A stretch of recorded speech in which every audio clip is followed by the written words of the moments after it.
नमस्कार विद्यार्थी मित्रांनो. इंग्रजी भाषा किती फनी, किती गंमतशीर, किती मजेशीर आहे हे मी तुम्हाला एका उदाहरणाच्या सहाय्याने सांगतो. NEW या शब्दाचा मराठीत अर्थ काय होतो?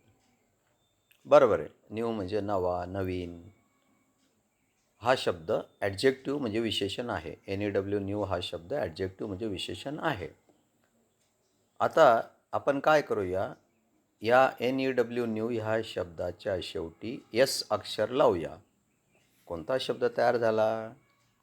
बरोबर आहे, न्यूज. NEWS. मग न्यूजचा अर्थ काय होतो? बरोबर आहे, बातमी.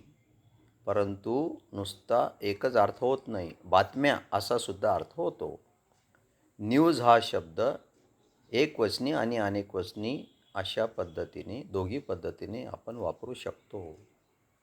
NEWS न्यूज म्हणजे एक बातमी. NEWS न्यूज म्हणजे दोन किंवा दोनापेक्षा जास्त बातम्या. The word news is singular as well as plural.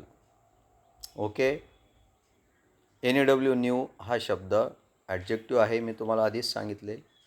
आणि त्याला यस प्रत्यय लागल्यास न्यूज शब्द तयार झाला, तो कॉमन नाऊन बनतो.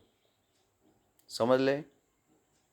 थोडासा बदल झाला, फक्त शेवटी यस प्रत्यय लावता बरोबर नवीन शब्द तयार झाला. नवीन शब्दाचा पार्ट ऑफ स्पीच म्हणजे शब्दाची जातसुद्धा बदलली. आहे की नाही मजेशीर?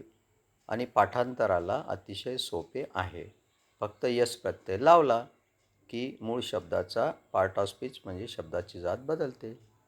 लक्षात ठेवा विद्यार्थी मित्रांनो, तुम्हाला हा व्हिडिओ आवडला असेल तर लाईक करा, सबस्क्राईब करा. थँक्यू.